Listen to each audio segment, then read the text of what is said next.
So our next session is going to be on libraries, and our first talk will be on Charades, which is a adaptive PDES simulation framework on Charm++, and it will be presented by Eric Mikida, who is a member of our PPL group.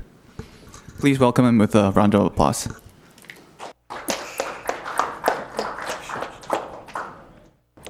All right, so as Jamin mentioned, I am Eric Mikida, a member of PPL, and I'll be talking to you about Charades today. So I've presented on PDES at workshops in the past, but basically Charades is sort of the newest and latest version of our parallel discrete event simulator. Basically it's our Charm++ adaptive discrete event simulator. And here when I'm talking about, or when we say adaptive, in particular here, the three things we're talking about are first, as we've heard in many of the talks today and yesterday, we have the adaptive overlap of communication and computation. And this has sort of been one of the core factors of the discrete event simulation work we've been doing here for the past number of years. This project, again, originally started as porting a very scalable MPI parallel discrete event simulator ROS from MPI to Charm++ and seeing if we could improve performance. And the main performance gains early on just came from, even though we had very fine-grained messaging and tons of messages, the fact that the runtime system was able to overlap communication and computation of those messages better than the handwritten scheduling in the MPI code already started giving us large performance improvements. And now moving forward, we've looked more at things like adaptive object mapping via dynamic load balancing, and also making our GVT computation more adaptive by, again, exploiting the overlap of communication and computation, and as well as the one-sided asynchronous messaging. So just very briefly, quick, again, I'll give a quick description of PDES, since I know a lot of people here aren't necessarily experts in parallel discrete event simulation, but basically when you have a parallel discrete event simulation, your simulation is made up of a bunch of logical processes, or LPs, that basically distribute are a distributed representation of the state of whatever it is you're simulating. And these LPs process events in timestamp order. So all the events, basically the simulation is driven by events. Each event has some timestamp in your virtual time that you're simulating, and we need to ensure that we run through these events in the correct order to get the correct results. And so when you have these events and these LPs distributed over many nodes, we need to make sure we synchronize correctly so we get the correct global order. And so doing that, we synchronize either conservatively, where you synchronize frequently with potentially very high overheads and low parallelism to ensure that you never execute an event out of order. Or what I'll be focusing on today is the optimistic synchronization, where you allow PEs to execute events much more freely, knowing that, yes, they may execute some things in incorrect orders, but when you detect that, you roll back. And so a large part of this is what's called the global virtual time, or GVT computation. So periodically, to ensure progress and to make sure you're correctly managing memory of this speculative execution, you just need to periodically compute the global virtual time, which is essentially the minimum time in the system that all LPs have reached. And this is important because if every LP has at least reached this GVT, then you know that everything that happened before the GVT can be committed, event memory can be cleared up, and you know that you'll never roll back beyond or prior to the GVT. And then a couple of performance metrics that will be used to evaluate what I'll be talking about. So event rate is straightforward. It's just the number of committed events you have divided by the total runtime. So it ignores any speculative events that you weren't supposed to execute and you ended up rolling back. And then event efficiency is just basically the ratio of committed events to total events. So throughout this presentation, if I just say efficiency, just know that I'm referring to the event efficiency here. So basically how good are you at scheduling your computation and synchronizing it so that you only execute as few events as you actually need to finish the simulation. So like I mentioned, in the early work, we were able to show very good performance on a number of benchmarks, especially when comparing to the previous version of the simulator written in MPI. And it kind of proved that we can execute and send large number of fine-grained events effectively. Basically, the adaptive overlap is able to hide the latency of those events. And so we know that we can actually do the core part of the simulation effectively. But then we want to continue moving forward with how do we actually adapt and improve performance in cases where things maybe aren't so balanced or aren't so uniform. And in particular, if you have these simulations that aren't necessarily well behaved, sure, you might be executing and sending these events with fairly high effectiveness, but if your speculative execution and your event efficiency is low, then you might end up still executing twice the events that you have to. So we want to focus on how we can control what events we are actually sending and executing and making sure that we're getting the most efficient execution possible. So the first part we look at, so the first results I'm going to present are from a paper that was recently accepted for publication, and then I'll move forward to some of the more current work we're looking at. But a lot of it is going to focus on this GVT computation. So like I mentioned before, it's a global computation. It's required relatively frequently throughout the simulation to make sure you're making progress, to make sure events are getting committed, and to make sure that you're cleaning up event memory frequently enough so that you don't crash. And sort of the most common or straightforward solution is one that blocks entirely during the GVT computation. So you execute events for some set amount of time. Maybe it's based on the number of events you want to execute per GVT cycle, or some virtual time you want to execute across. But then at some point, you're going to completely block event execution so you can wait for quiescence, basically wait for all of the messages that you've sent to be received so that you know you're taking into account every single event that's currently active in the system. And then you can take the global minimum, figure out the GVT based off of that, and then resume execution. So this has a high synchronization cost, as you would imagine, since you're completely stopping to do this computation. You're not actually executing events during this time. But one side effect that actually comes as actually a benefit of this is you end up bounding the optimism you have. So what I mean by that is, as your PEs are executing events, since they're going to be frequently stopping this execution and potentially allowing other PEs to catch up, you limit how far ahead or how far behind the different PEs can go.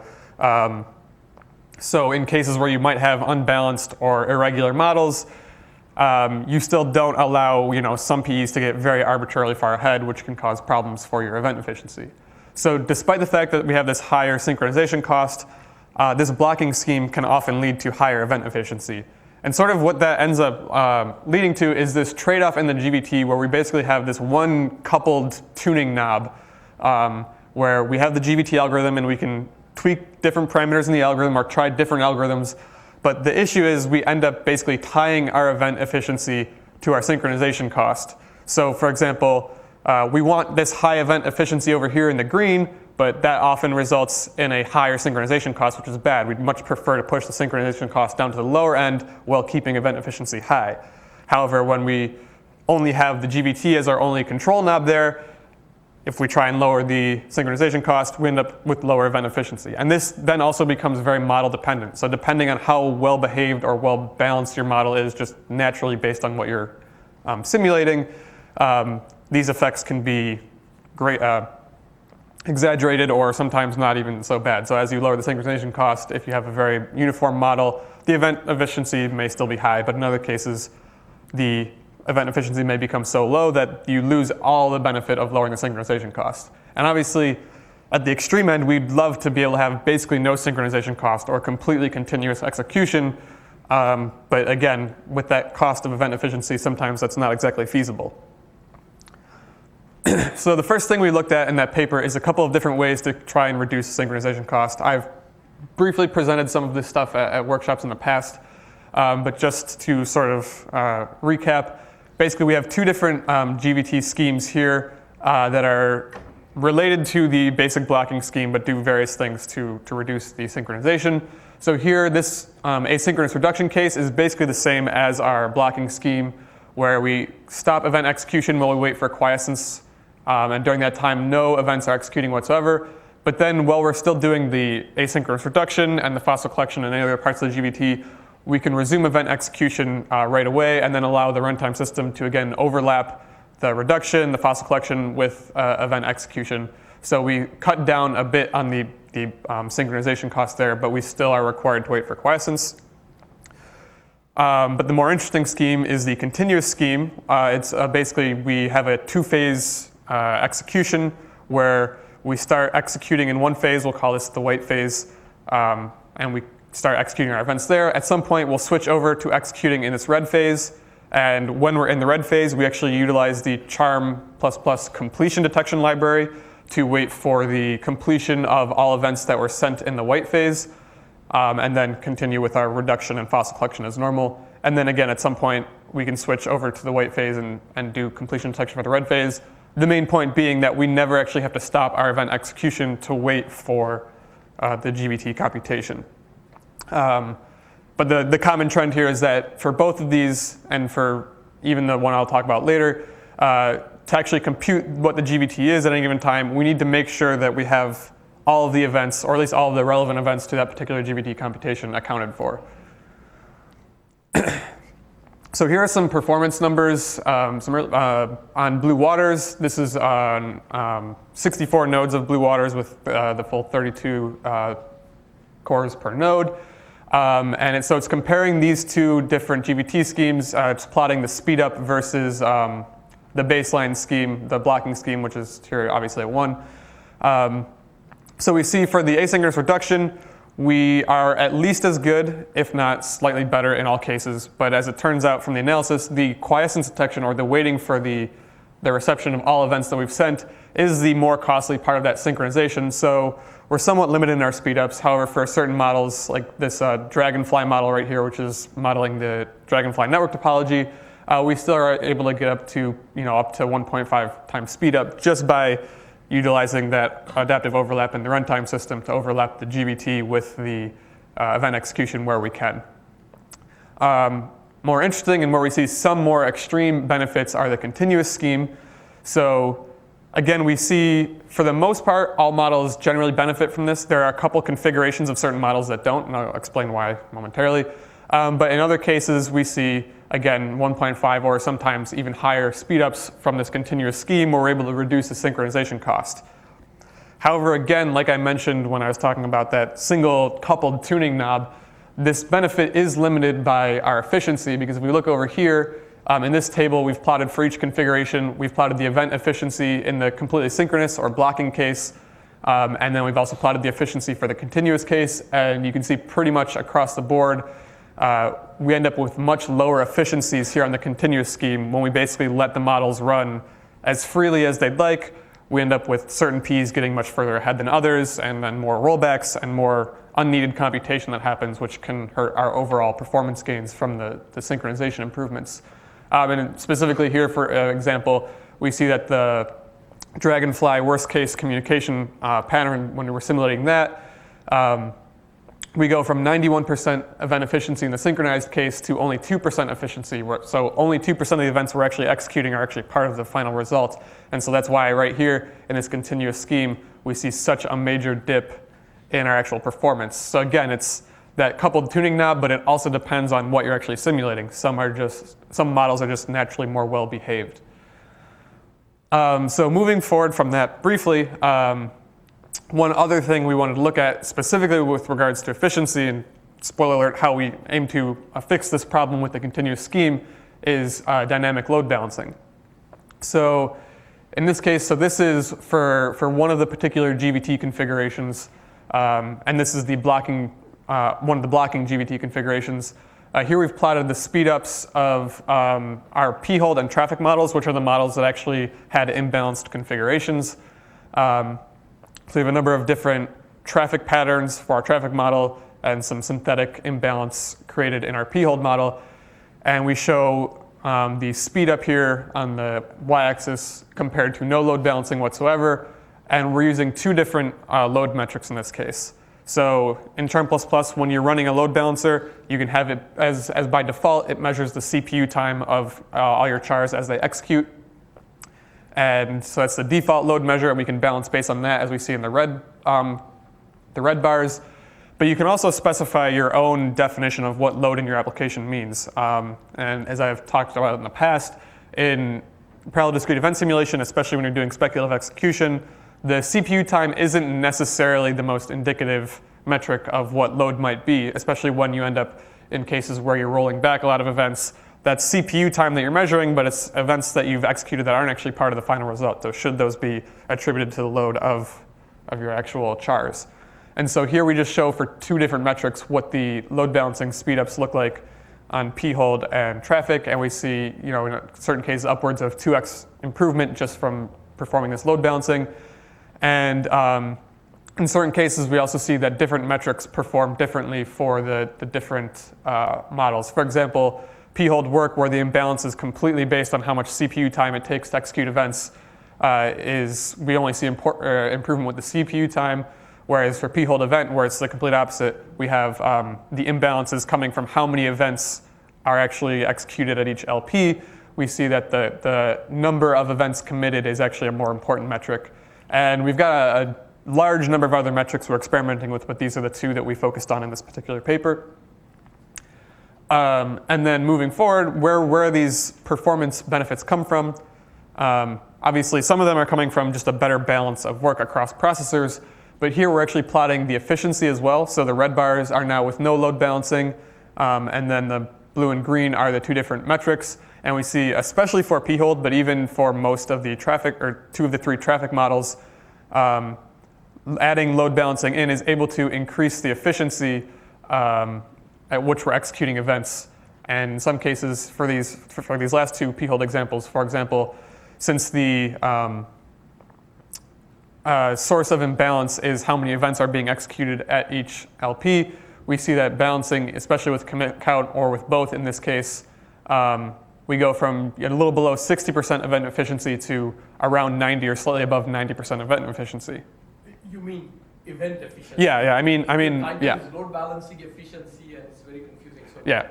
In this case, I do mean event efficiency. So here. And by that you mean commits, fewer events are rolled back. Yeah. So with load balancing on p-hold, upwards of 90% of the events we execute in this case are being committed. The gains are a little bit less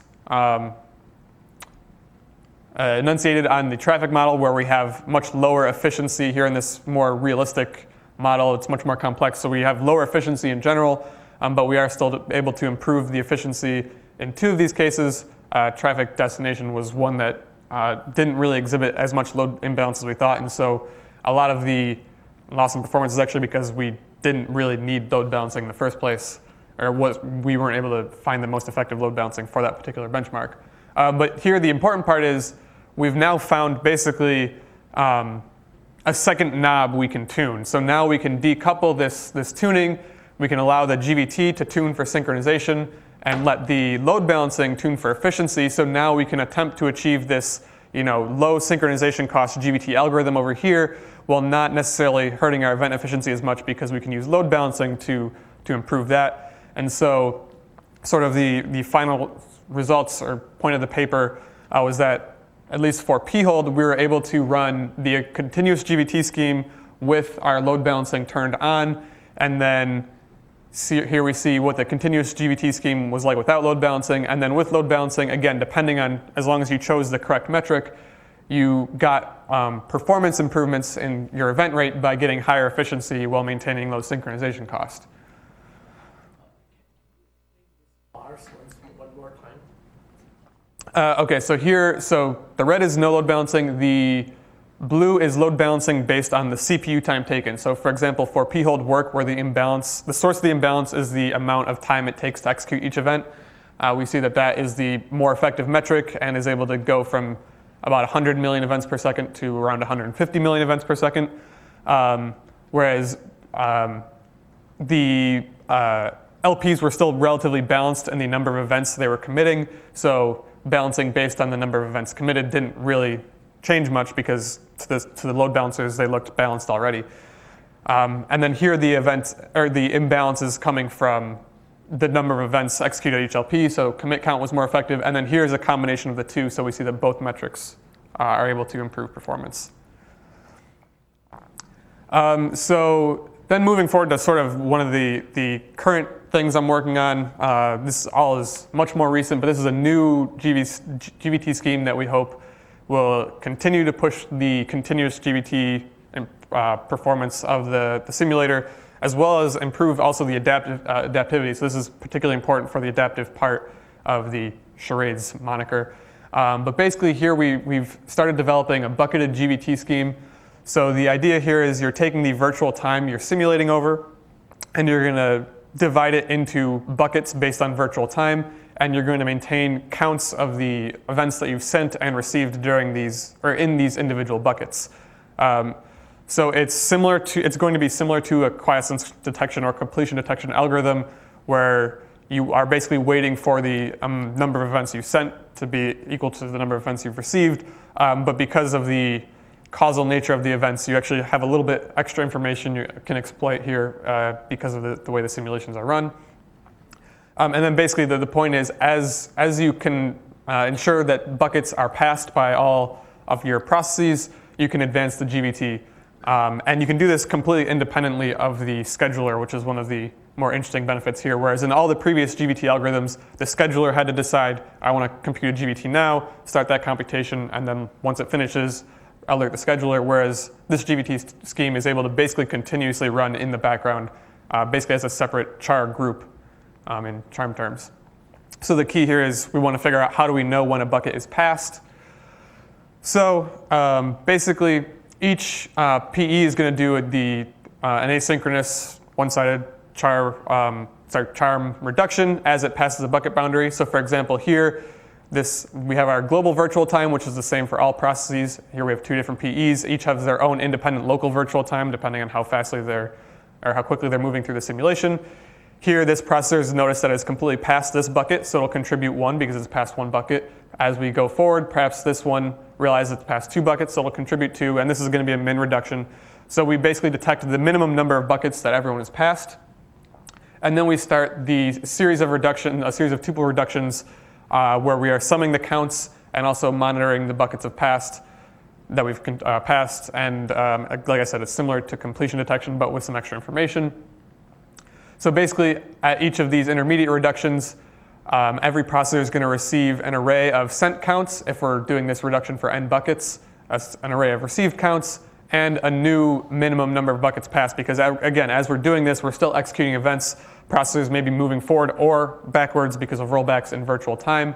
And then we just need to find x such that the sum of our sent and received is equal to each other for all I less than or equal to x, and x is still less than this minimum bucket passed. And then we can advance the GVT x buckets and continue doing these reductions for the remaining buckets that we haven't. So just pictorially, if we're at this state where this processor up here has completely passed 4 buckets, this processor down here has completely passed 3, we'll do the reduction sending counts for 3 buckets.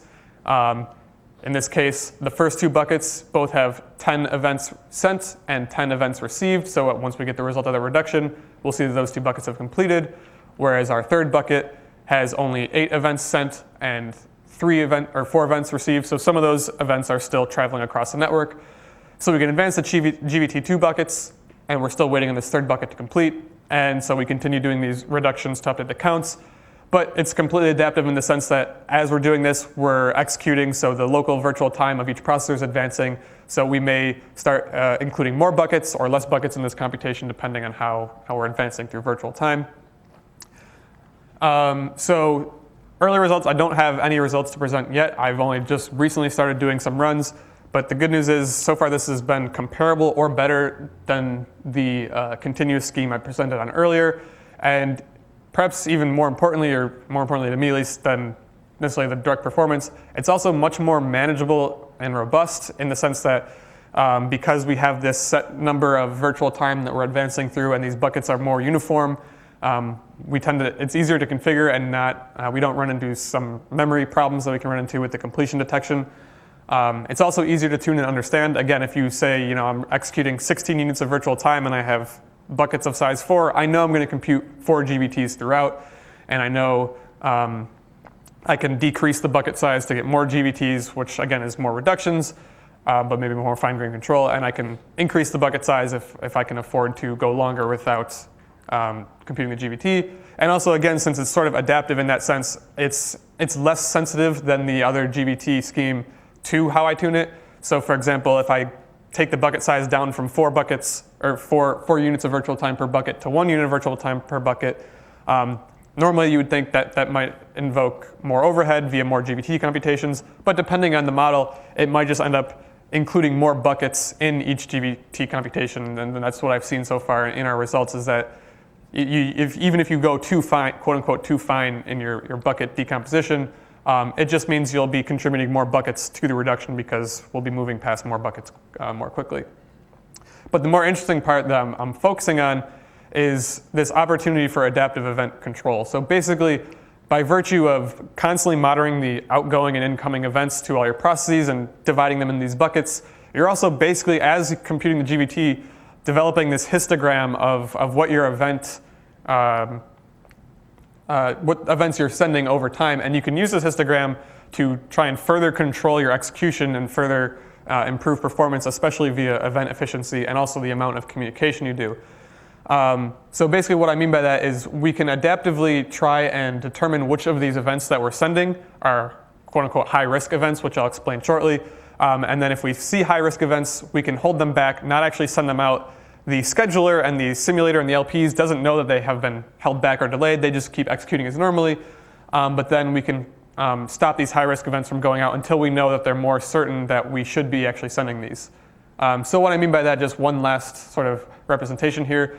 So here, if we think of the buckets now instead as an offset from our current GVT, so if our current GVT is over here, this is just any event that's sent in the same bucket as the current GVT. This is events that are 1 away. All the way over here, we have events that are sent 6 away from the GVT. And so we notice here we're also keeping track of not only our regular events that are sent, basically these are events that are going to be executed in the forward direction, but we're also keeping track of anti-events.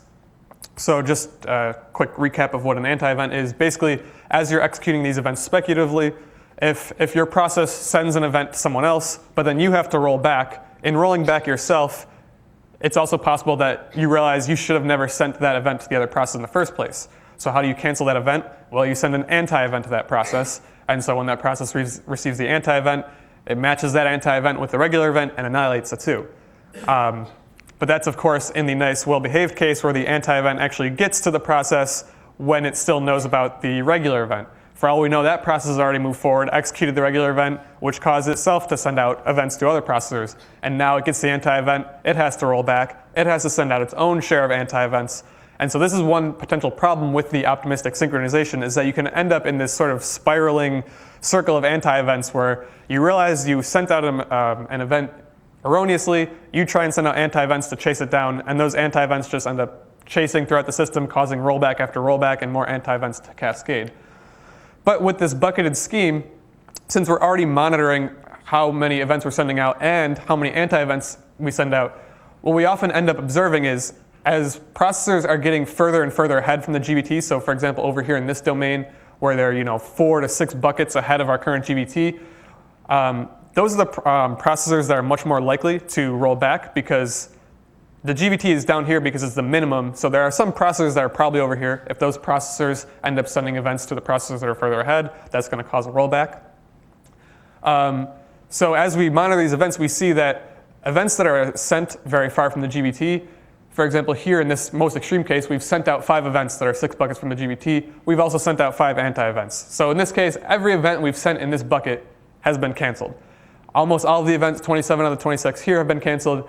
The majority of the events here have been canceled. Whereas as we get closer to the GVT, we see we have a much lower rate of cancellation. So if we're constantly monitoring this during our simulation anyways, why not, as we see events that are coming in these domains, why not just hold on to those, don't send them out, don't let that error propagate, and then as the anti-events come through, we see them coming through, we say, we never even sent this event in the first place, let's just cancel it on the sender side instead, not let that error propagate, and then for the events that we are actually supposed to send, as our GVT advances, we eventually release those events just at a later time. And so this is what I'm currently working on. This is already showing some pretty promising results. We're basically able to cut down on the number of both remote events and the anti-events we actually sent, which has a positive impact, of course, on performance, but also has a positive impact on our event efficiency as well, just because if you're sending out less events that are being canceled, that's going to result in less rollbacks. So that's sort of the current state of Charades. And so again, if there's any questions, I'm ready to take them.